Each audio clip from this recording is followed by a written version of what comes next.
Bonjour et bon sabbat. Nous sommes heureux d'être avec vous spécialement aujourd'hui. Ah bon? Et pourquoi spécialement aujourd'hui?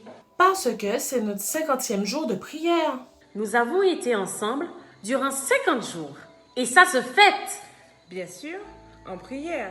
Toute l'équipe aujourd'hui s'est rassemblée pour marquer le coup. Merci de votre présence quotidienne. Merci d'avoir prié avec nous. Et nous vous encourageons à continuer. Pourquoi? C'est pas fini?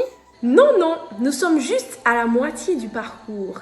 Et nous avons déjà vu comment Dieu nous a accompagnés, n'est-ce pas? Tout à fait.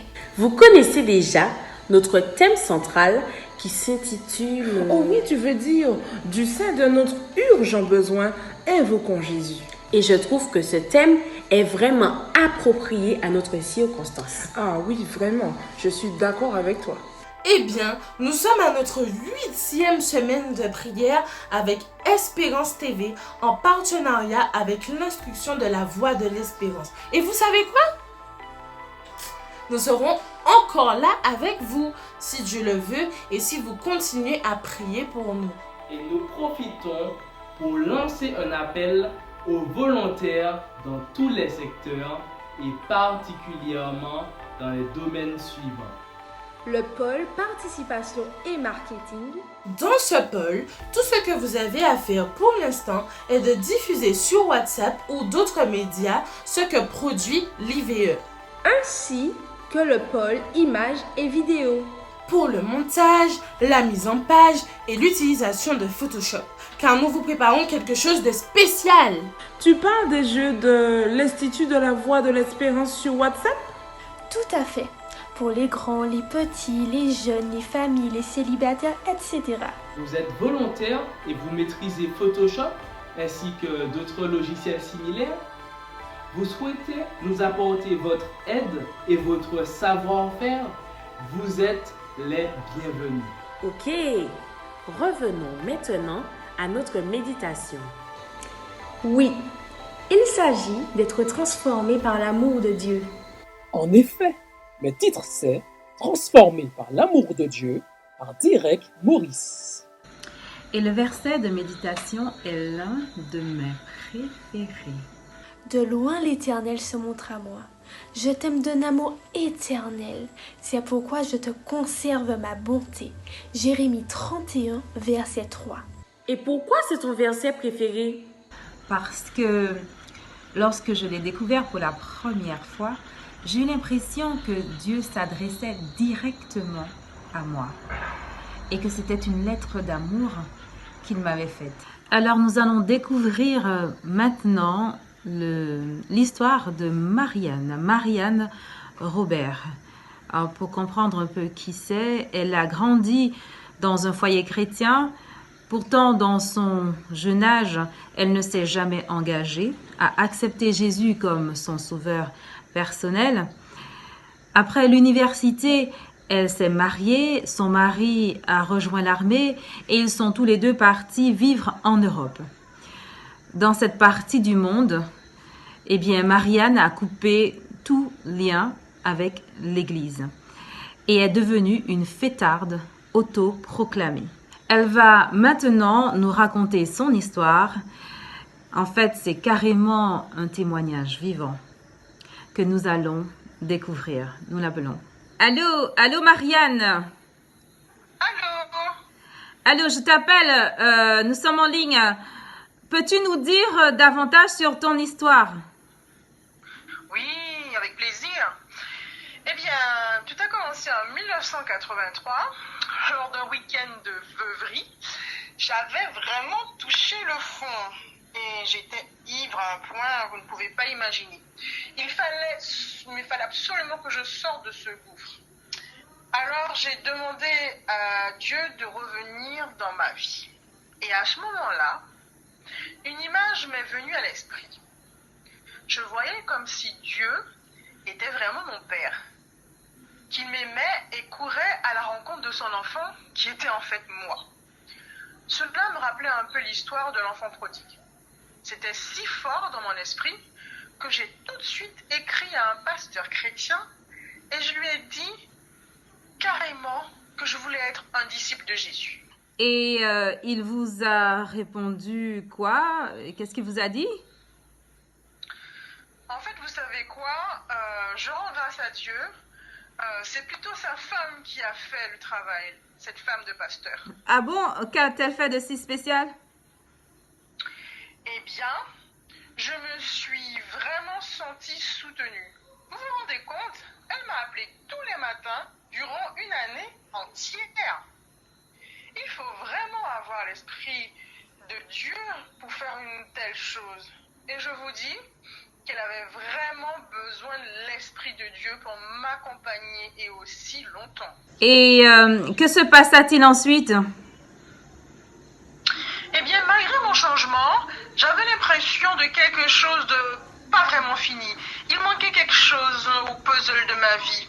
Alors, je suis retournée à l'école et j'ai fait un doctorat en neurosciences. Waouh! C'est l'une des matières qui m'intéresse vraiment, vraiment beaucoup. Oui, c'est magnifique. C'était magnifique d'étudier le corps, l'esprit, la cognition en relation avec l'intelligence artificielle. Mais même cela me paraissait insuffisant. Alors, finalement, qu'as-tu décidé de faire? C'est seulement en 2001 que les choses ont commencé à prendre une tournure vraiment extraordinaire. Ok, dis-moi plus, là, ça paraît intéressant. J'étais à un camp meeting en Caroline du Nord. Je voulais faire de belles rencontres. Mais lors d'une des réunions, il y a eu cet évangéliste qui nous a parlé d'un projet au Kenya en tant que missionnaire. Son témoignage personnel m'a touché tellement profondément. Vous savez, en général, j'aime vraiment réfléchir avant d'agir, mais là, c'était comme si quelqu'un se tenait là et me pointait du doigt. Eh bien, je me suis retrouvée à prêcher à une communauté de Rongo au Kenya. Waouh! Comment se fait-il? Il me semblait que tu es plutôt réservé. Où est-ce que tu as trouvé le courage? Je me suis laissée guider par l'Esprit de Dieu. J'avoue que je suis contente de n'avoir pas réfléchi, sinon en pensant au fait que je n'ai aucune formation théologique, ni même homilétique, cela m'aurait considérablement freiné.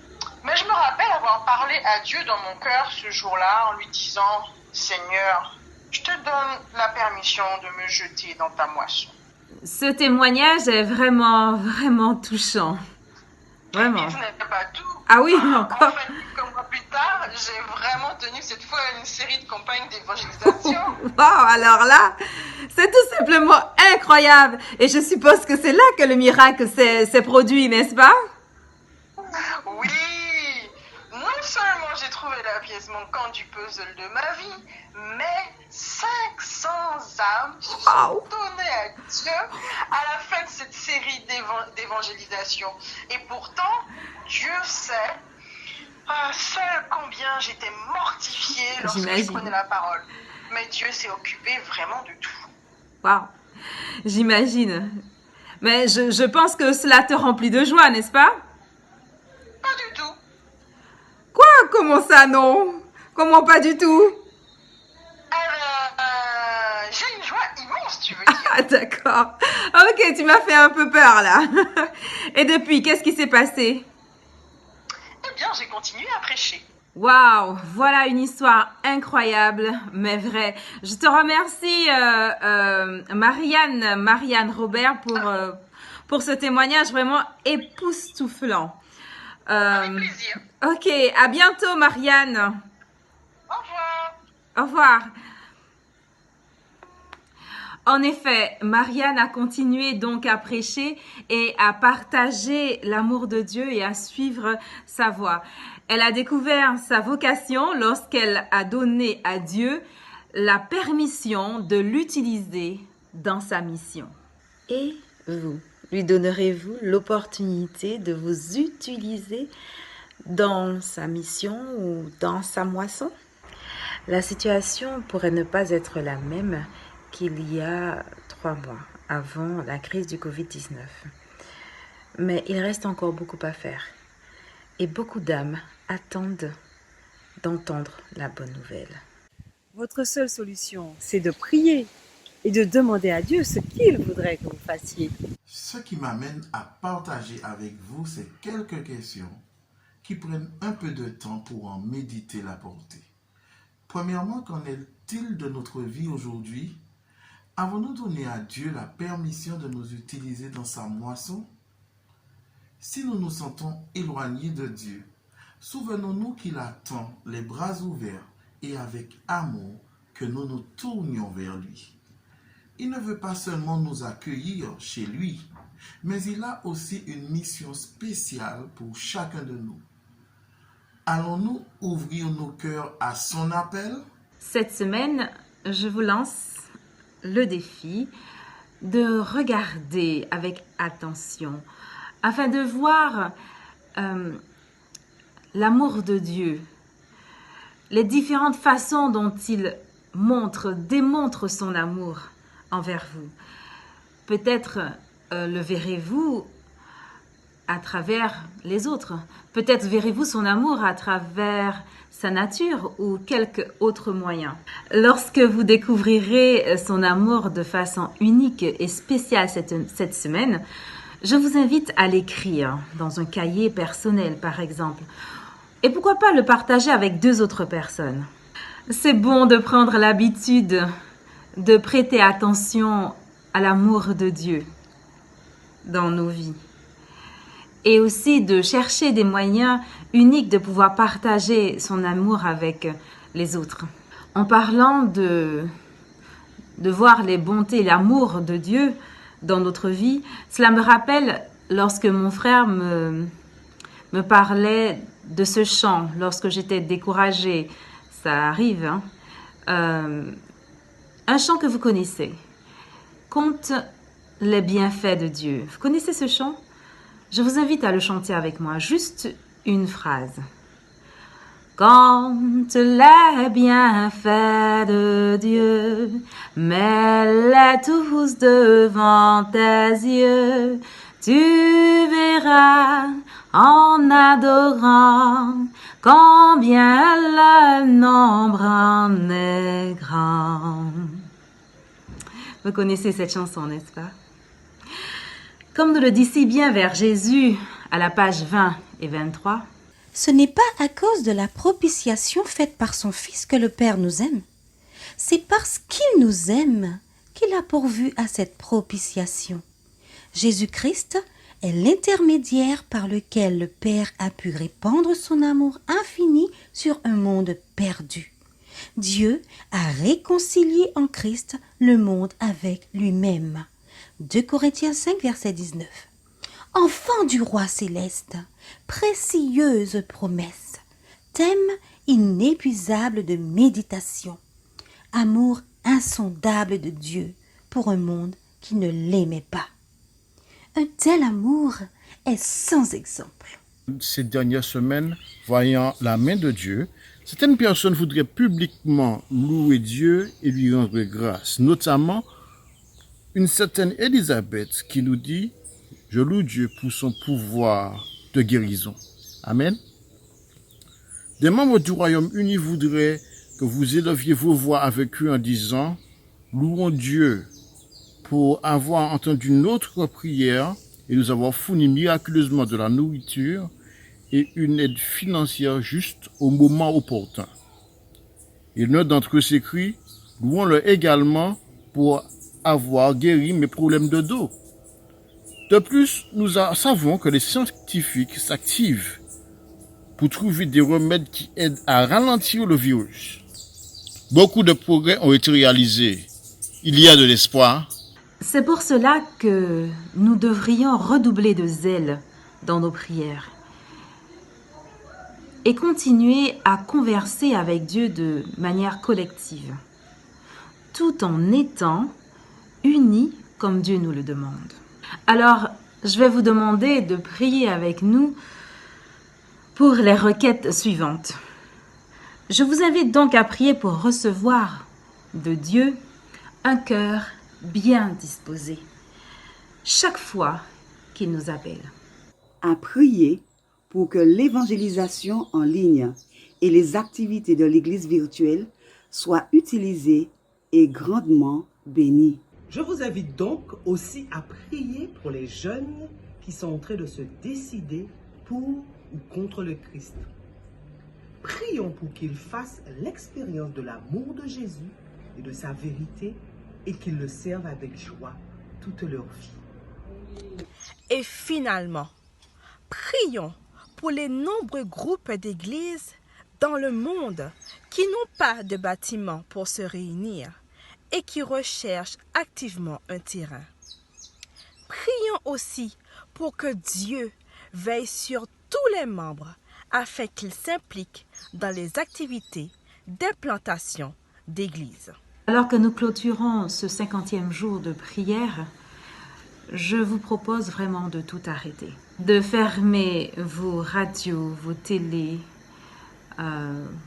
votre ordinateur et de rester quelques instants en silence afin de parler à Dieu et de prier de manière silencieuse. Arrêtez, si vous le voulez, la vidéo et passez un moment seul à seul avec votre Sauveur. Après votre prière, attendez un instant en silence sa réponse. Puis redémarrez la vidéo et Madame Carbin vous conduira en prière. Prions. Bon Père Céleste, merci. Merci pour l'occasion que tu nous donnes de venir devant ton trône de grâce pour te louer, te magnifier, t'exalter. Ô Père éternel, nous avons énuméré des sujets de prière. Mais une chose qui est certaine, avant même que ces sujets soient sortis de nos lèvres, nous savons que tu les as déjà agréés. Et c'est pourquoi nous te disons merci, merci, merci. Merci aussi parce que tu as donné de l'intelligence aux hommes pour que nous restions connectés en ces moments si difficiles.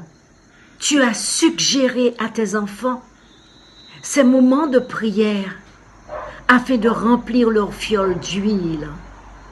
Ainsi, lorsque tu reviendras, il n'y aura pas de vierges folles et de vierges sages, il n'y aura que des vierges sages. Ô Père, puissions-nous rester comme nous sommes connectés à toi. Nous t'en supplions. Au nom de Jésus, nous t'avons prié par l'Esprit et pour ta gloire. Amen.